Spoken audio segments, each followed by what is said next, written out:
All right, spoiler alert, as you would expect. So I agree with the popular consensus that the first third of this movie is really interesting, and then it becomes just a formula matrix picture. And it's weird to say formula matrix picture, but once you see it, that really is what it is. I love the idea that they set up at the beginning that could have gone in so many different directions. But I love the idea that, um, that Mr. Anderson is really just a computer programmer, and the whole Matrix thing was actually a game.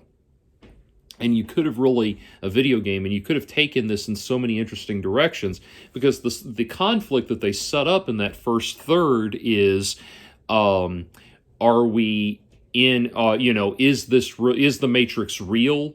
Was the Matrix real, or is this just a hallucination brought on by a severely mentally ill person? And back and forth and back and forth. And about a third of the way into the movie, we just decide yes and go on and have the Formula Matrix movie. And what's so interesting is they set themselves up for something really cool, and then they just took the philosophical idea that was established in that first third of the movie, where they said, they're always talking about binary, and all the choices are binary, ones and zeros, either or, back and forth, back and forth. And that whole binary concept, they set up a binary set of options with whether this is a real matrix or the product of mental illness, either or, one of these two. And if you wanted to defy that binary, you should have made it something else entirely, completely blow the lid off of it, go in a whole new direction, find a third option that transcends what we thought we knew about the Matrix, set us up for something really cool, really blow our minds. That did not happen. One thing that not a lot of people are talking about is that David Mitchell was one of the writers on this. David Mitchell wrote the novel Cloud Atlas, which was made into the Wachowski movie of the same name. And I read his book. I was interested. I haven't read Cloud Atlas, but I picked up at one point another one of his books called Slade House and read it. And if you go watch the episode of Book Talk with Jordan and Stefan, we did an episode on Slade House, and that book was terrible. And I hate to say, it's like seriously one of the worst books I've ever read. And I hate to make that. I hate to be an excessively pessimistic person. But I do have, unfortunately, a list of the worst books I've ever read that just came about naturally. The worst book I've ever read was Lives of the Munster Dogs by Kirsten Bacchus. But that's another story, another matter. But anyway, yeah, it was definitely up there, and I just it just knowing that, I'm sorry, I'm losing my train of thought. Anyway, knowing that he was involved in it really from the get-go really put me on edge, because I'm like, it's like David Mitchell's ideas, a lot of people watched Cloud Atlas and didn't understand it. I was fairly perplexed by it, and I think I kind of understood it a little better than most. But and it's been so long, God, it's been so long since I saw it. I really don't even remember much about it, except that, in any movie that gets Hugh Grant on camera as a rainforest tribal chieftain or whatever that was is definitely doing something interesting. I remember it being really well made, with everybody assimilating into these very different costumes and everything very well. But at the end of the day, it's one of those things where you're kind of left wondering, like, is this good, or is this guy working a gimmick, David Mitchell working a gimmick, where it's like he's relying on me to think, well, if I'm confused by it, then it must be deep, so I won't say the emperor has no clothes.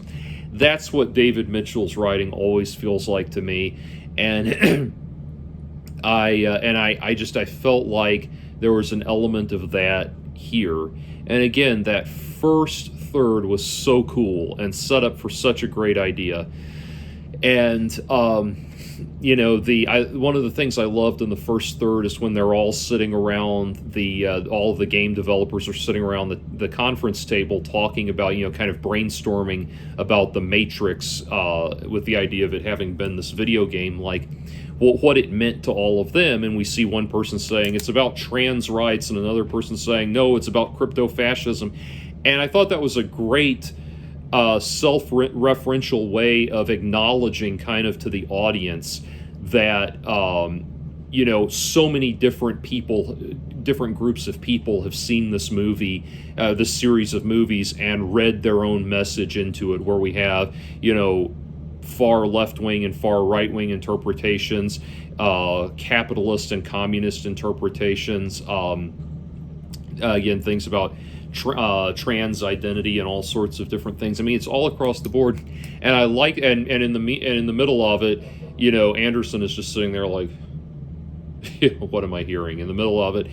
And I liked that, because it was kind of like it was saying, it felt like they were kind of acknowledging, like, look, we realize everybody has their own interpretation of this thing and what it is. And so I thought that was neat, and I thought it was a great meta narrative, until they just said, okay, grab you that red pill and let's go on the regular old-fashioned Matrix ride like we all know and love.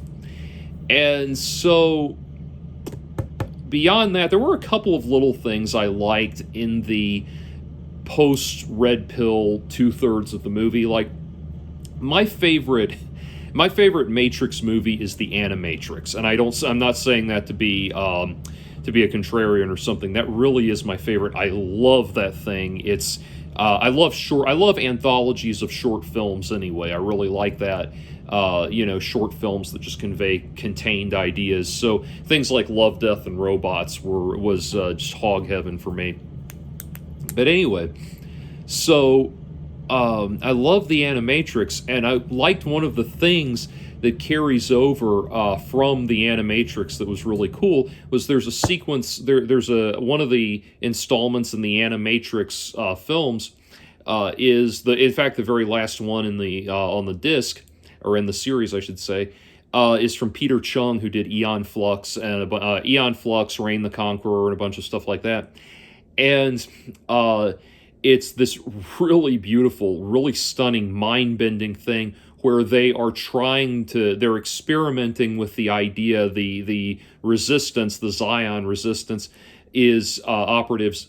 They're seeing if they can experiment with the idea of getting the machines to go red pill, getting the machines to unplug from the Matrix. And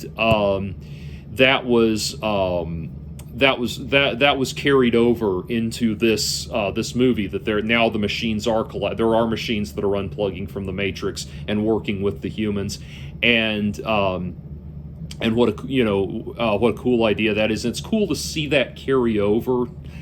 Similarly, it was cool to see the technology they developed that allowed programs to interact with the real world. So we're seeing kind of a cool cross-pollination. So there's some neat ideas. A lot of that classic attitude was there and everything, but it just never really becomes more than the sum total of its parts. I thought normally, like so many people, I love Neil Patrick Harris. He was great in Starship Troopers. He was great in A Series of Unfortunate Events. He plays weird, eccentric characters very well. I never really watched How I Met Your Mother, but I know he's supposed to be good in that too. And he's always fun, and he's always a joy. But in this, I don't know. It just really didn't work for me. To have in the first three Matrix movies, we get well into the story well into the story before we ever encounter Colonel Sanders, at the center of the Matrix, that kind of blows the lid off of our perceptions of what we thought was going on and all that. Um, so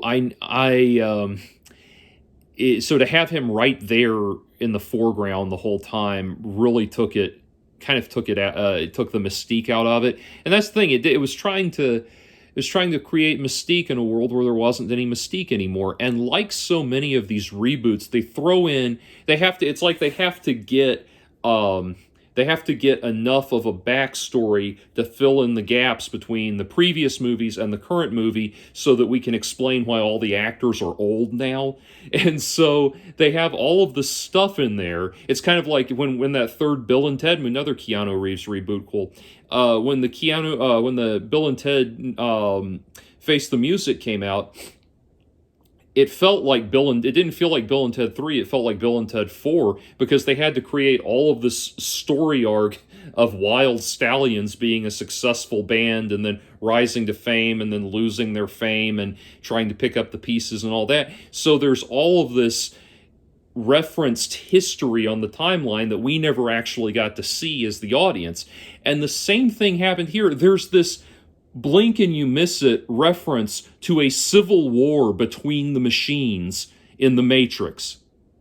Like, just blink and you miss it. Like, what a cool idea could have been an entire, if we wanted to make a web series of it or a TV show or something, or make that the fourth Matrix movie or something.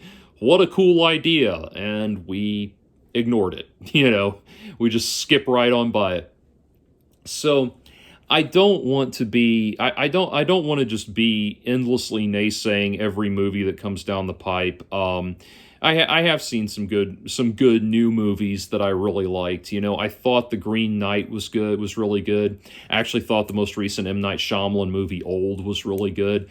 I think Shyamalan gets a bum rap. I think people don't know how to watch his movies, how to go into it understanding what they're supposed to see. But that's another story, though. But this one, I think one of the other things that kept occurring to me was I've been thinking a lot about the 90s and what it was like to grow up in the 90s. And, it was such a hopeful time, such an optimistic time, really, if you think about it. Like, September 11th kind of was when the 90s officially ended. Was September 11th, 2001. That was when it ended.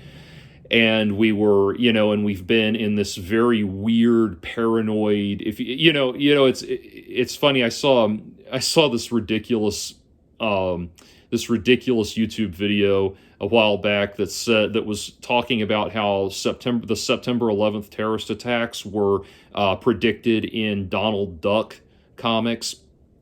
And the Donald Duck, it represents Thoth or something like that, and it was all this weird thing.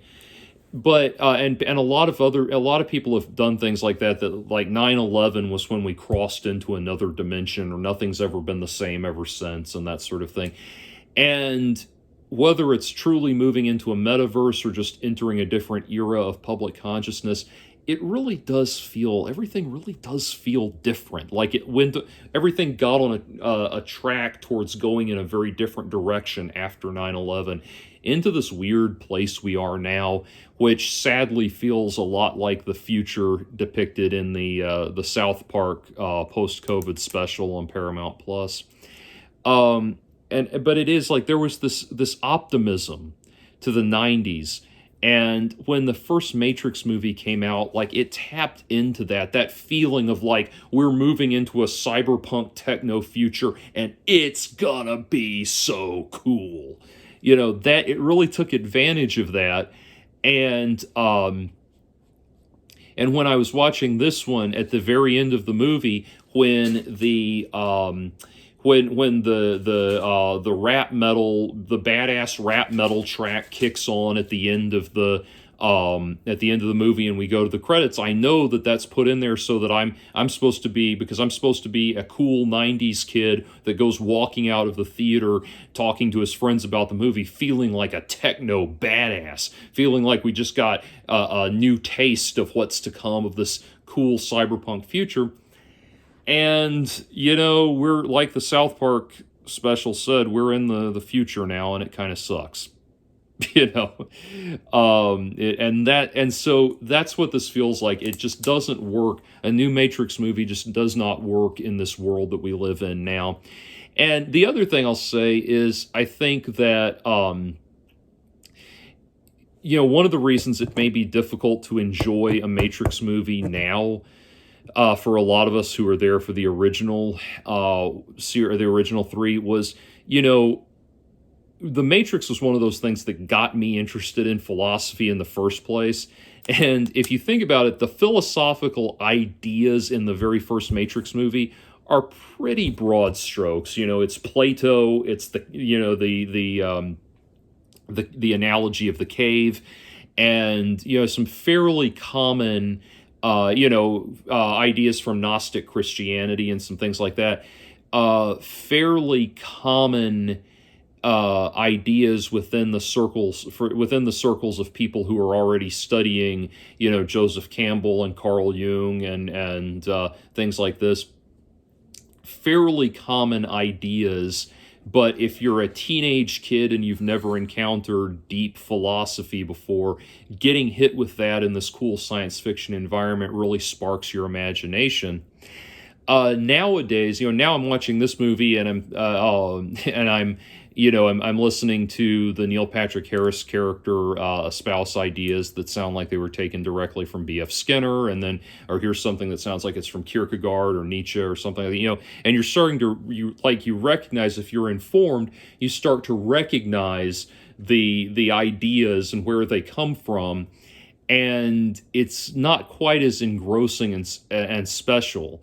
And that, combined with the fact that there's a whole lot of tell not show in this movie, really just, it does. It's okay, but it's the bad side of okay. And like I said, in this modern age that we're in, just looking back at the 90s feels depressing. And it's funny because it's like I just got done binge watching Daria, and which was one of my all-time favorite 90s TV shows, and I still think one of the best animated shows ever. And so rewatching it now as an adult, it just occurred to me how Daria really was she was really a she really was kind of an oracle in a way, or not. She was just a bellwether for things to come. This cynical defeated cynical attitude is always going to is what 90s optimism will ultimately give way to. I think is what that show is trying to say. And that really is what happened. We are so empty and dead and cynical now that it just feels there's no passion for any. There just doesn't feel like there's any passion for anything anymore. And honestly,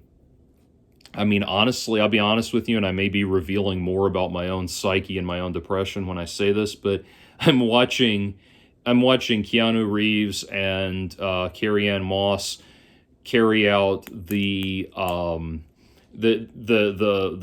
Neo Trinity love thing, kind of reinvigorating that and bringing that back. And I remember there was a time when I watched the Matrix movies and I thought, man, I hope I find a woman that loves me like Trinity loves Neo. There was a time when those movies really did speak to me on that level. Now I kind of look at it and think like, oh yeah, romance.